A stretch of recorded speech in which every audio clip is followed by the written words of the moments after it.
ప్రముఖ సినీ నటి శ్రీమతి సంగీత గారి ప్రారంభించారు. IVF చికిత్సలో 25% భారీ discount, free doctor consultation, free ultrasound scan. 49 అంటే సంతానం, 49 అంటే సంతోషం. ఎందుకంటే నేను ఇక్కడ వచ్చింది కూడా ఇక్కడ నుంచి కొంత మధ్యలో మేము కొంచెం ఆరోగ్య కారణంగా నేను కొంచెం గ్యాప్ తీసుకున్నాను. అవును, తీసుకున్న తర్వాత ఇప్పుడు నిరుద్యోగులకు మీరు చూస్తున్నారు, అసెంబ్లీ సెషన్ జరిగింది, దీంట్లో కూడా ఎక్కడ కూడా ప్రస్తావన లేదు. నిజంగా 50 వాళ్ళు. సో ఆ యొక్క విషయాల మీద నిరుద్యోగుల తరపున ఇంకొక స్టేజ్లో వీళ్ళకు న్యాయం జరిగేంత వరకు పోరాటం చేయాలన్న లైన్ మీదనే మిమ్మల్ని నేను ఇక్కడ రావడం జరిగింది. మీకు నిరుద్యోగుల తరపున మీకు మళ్ళీ ఒకసారి కృతజ్ఞతలు తెలుపుకుంటున్నాను.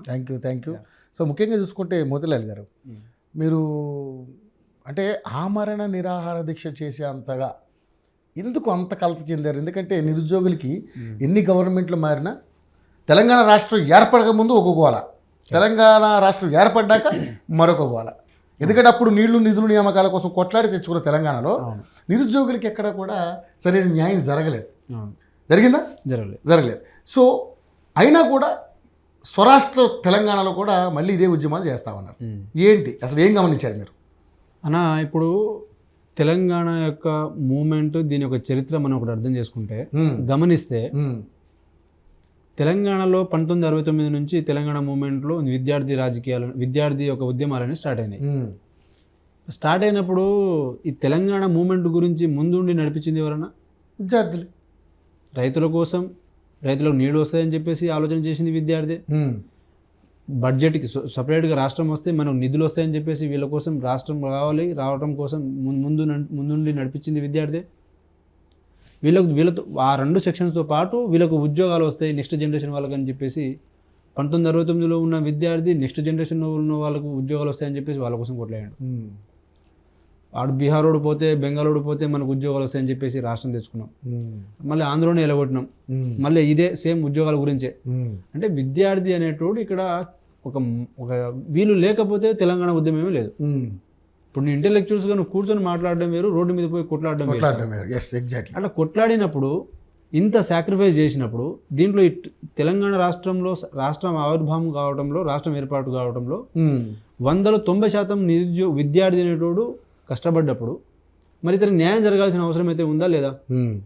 ఒకటి, రాష్ట్రం వచ్చినప్పుడు టీఆర్ఎస్ పార్టీ కేవలం నిరుద్యోగుల మీదనే స్టాండ్ కాదు. ఆ 10 సంవత్సరాలు కూడా నీళ్లు, నిధులు, నియామకాలు, కరెంటు, ఎలక్ట్రిసిటీ, ఇన్ఫ్రాస్ట్రక్చర్ అన్ని విషయాల మీద డెవలప్మెంట్ బేసిస్ మీద టీఆర్ఎస్ పార్టీ 2 ఎలక్షన్స్లలో గెలవడానికి వాళ్ళు చేసిన పనుల మీద వచ్చింది. ఆ 10 సంవత్సరాల్లో ఫెయిల్ అయింది ఎక్కడ అంటే అన్ఎంప్లాయ్మెంట్ విషయంలో ఫెయిల్ అయింది. కాబట్టి నేను అన్ని యూనివర్సిటీస్ తిరిగి తెలంగాణలో ఉస్మానియా యూనివర్సిటీ వేదికగా కేసీఆర్ హఠావో తెలంగాణ బచావో అని చెప్పేసి మూమెంట్ స్టార్ట్ చేసి అన్ని చోట్ల తిరిగి నేను రేవంత్ రెడ్డి గారి ఇంట్లో ఉన్నటువంటి ఫోటో కూడా చూపిస్తాను మీకు. చెప్తున్నా అంటే నేనేమంటున్నా అంటే అక్కడ నేను ఆ రోజు ఏం పైసలు తీసుకొని చేయలేదుగా. ఎందుకు తీసుకోలేదంటే నేను ఒక యూపీఎస్సీ ఆస్పిరెంట్ని, నాకు సొసైటీ మీద కొంత కన్సర్న్ ఉంటుంది, ప్యాషన్ ఉంటుంది, మనం ఆలోచన చేసే గుణం ఉంటుంది బేసికల్గా. ఆ లైన్ మీదనే నేను యూపీఎస్సీ ప్రిపేర్ అయినా అది మంచి చెడు కొంచెం వరకు బ్రేక్ అయ్యి ఇటు సైడ్ ఈ లైన్కి వచ్చి ఇట్లా వస్తూ ఉన్నాం. అయితే అట్లీస్ట్ నేనేమనుకున్నాను అంటే, సార్ నేను 12 సంవత్సరాలు ఈ ప్రాసెస్లో ఉన్నా కాబట్టి నిరుద్యోగులు నేను పెట్టిన డిమాండ్స్ ఉన్నాయి, 10 డిమాండ్స్ ఉన్నాయి. దాంట్లో డిఎస్సితో నాకు సంబంధం ఏంది, జియో నెంబర్ 46తో నాకు సంబంధం ఏంది, లేదంటే నిరుద్యోగ వృత్తి నాకు సంబంధం ఏంది? అక్కడ సంబంధం ఉందా లేదా అని నేను చూడలేదు సార్. కానీ ఒక అన్ఎంప్లాయీ స్టూడెంట్, ఒక నిరుద్యోగి ఉద్యోగం కోసం ఎట్లా ప్రిపేర్ అవుతాడు, ఎన్ని స్ట్రగుల్స్ అవుతాడు. నేను భూములు అమ్మినోడిని, ఢిల్లీ వరకు పోయినోడిని, నా టీచర్లు చదివిపించినారు, ఢిల్లీ పోయినప్పుడు నా ఫ్యాకల్టీ వాళ్ళు నాకు సపోర్ట్ చేసినారు, ఫ్రీ కోచింగ్ ఇచ్చినారు. అయినా కూడా నేను నెలకు 12,000 15,000 పెట్టుకోలేక 2-3 సంవత్సరాలు ఢిల్లీలో ఉండి అక్కడ నుంచి మళ్ళీ తెలంగాణ ఎస్సీ స్టడీ సర్కిల్కి వచ్చి ఇట్లా వస్తూ ఉన్నా. ఆ పెయిన్ అనేది నాకు తెలుసు. చదివే ప్రాసెస్లో పొద్దున ఒక మూడు ఉంటుంది, మధ్యాహ్నం ఒక మూడు ఉంటుంది, అన్నం తిన్న తర్వాత ఒక ఆలోచన విధానం ఉంటుంది, పొద్దున్న టిఫిన్ చేయగానే మత్తులో నిద్ర ఉంటుంది, చదవాలని ఆలోచన ఉంటుంది.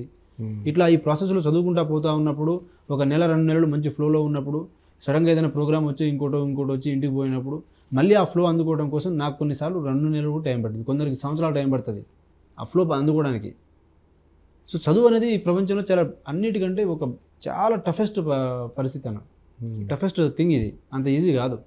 ఆ ఫ్లో కొన్నిసార్లు మిస్ అయితే లక్షలు మనకు సంవత్సరాలు టైం పడుతుంది, నెలలు టైం పడుతుంది. అలా ఆ ఫ్లో మిస్ అవుతామన్న ఫీలింగ్తో చాలామంది నిరుద్యోగులు ఇంటికి పోకుండా అట్లే ఉండి చదువుతూ ఆ టెంపో మెయింటైన్ చేస్తూ ఉంటారు. నెలకు 10,000 15,000 ఖర్చు చేసుకుంటూ ఉంటూ ఈ యొక్క ప్రాసెస్లో వస్తూ ఉంటారు. అయితే తెలంగాణలో ఈ అన్ని పేరు నాకు తెలుసు కాబట్టి నేను అన్ని చోట్ల తిరిగి అన్ని చోట్ల అరే ఇక్కడ ఈ ప్రభుత్వం ఫెయిల్ అయింది, రాష్ట్రం కోసం చచ్చిపోయిన వాళ్ళు నిరుద్యోగులు విద్యార్థులు వాళ్ళు నెక్స్ట్ జనరేషన్ వాళ్ళకు జాబులు వస్తాయని చెప్పేసి ఆశపడ్డారు. ఆంధ్రోడితో గొడవపడ్డారు, బెంగాళూరుతో గొడవపడ్డారు, బీహారోడితో గొడవపడ్డారు, అయినా కూడా ఉద్యోగాలు లేవు.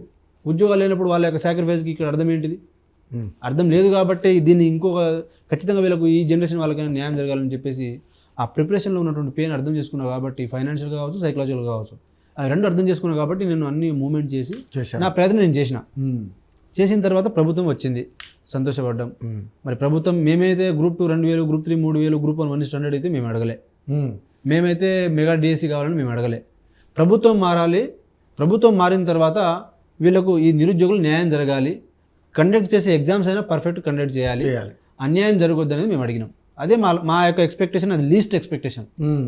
కానీ వీళ్ళు ఏం చేసినారు, మీరు ఒక్కరే పోయి ముగ్గురిని ప్రభావితం చేయండి. స్వయాన రేవంత్ రెడ్డి గారే ఇదే సోమాజిగూడ ప్రెస్ క్లబ్లో వచ్చి గ్రూప్ 1 1 ఇది గ్రూప్ 2 2,000 పోస్టులు, గ్రూప్ 3 3,000 పోస్టులు, మెగా డిఎస్సి రాగానే వెంబడే ఫస్ట్ నెలలోనే పెడతామన్నారు. గ్రూప్ 1 1 స్టాండర్డ్ గురించి ఈరోజు బట్టి విక్రమార్క గారు, ఈరోజు ఉప ముఖ్యమంత్రి అయినటువంటి బట్టి విక్రమార్క గారు మాట్లాడినారు. మరి మాట్లాడినప్పుడు మేము ఒక నెల కాకముందనే మేము మూమెంట్ స్టార్ట్ చేస్తే అది మా తప్పు, రాజకీయం అనుకోవచ్చు. మీరు చెప్పిన నెల రోజుల తర్వాత మీకు టైం ఇవ్వకపోతే మా తప్పు. మీకు అది స్టార్ట్ కాకముందు ఒక నెల, స్టార్ట్ అయిన తర్వాత ఒక నెల ఆగి దాంతోపాటు దానికి ఎక్స్ట్రాగా ఇంకో 3 నెలలు ఆగినాం సార్ మేము. ఎమ్మెల్సీ ఎలక్షన్స్ అన్నారు, ఎంపీ ఎలక్షన్స్ అన్నారు, ఎలక్షన్ కోడ్ అన్నారు. దాని తర్వాత పిల్లలు పోయి రిప్రజెంటేషన్ ఇచ్చినారు. దాని తర్వాత పోయి 2,000 మంది పిల్లలు మనకు ఇందిరా పార్క్ దగ్గర ధర్నా చేసినారు. దీనిలో ఎక్కడ రాజకీయం కనబడింది సార్? ఎక్కడ నేను కనబడ్డానా? మరి నేను ఏ విద్యార్థులకు నిరుద్యోగులకు నేను చెప్పి అన్ని యూనివర్సిటీ తిరిగి ప్రభుత్వం మారాలి, ప్రభుత్వం మారిన తర్వాత మనకి ఈ కొత్త ప్రభుత్వం వస్తే మనకి న్యాయం జరుగుతుందని చెప్పేసి చెప్పినోడిని, మరి ఈరోజు ఈ ప్రభుత్వం వీళ్ళకి న్యాయం చేయకపోతే, అన్యాయం చేసినప్పుడు నేను మళ్ళీ వీళ్ళని క్వశ్చన్ చేయాలన్నా చేయొద్దా?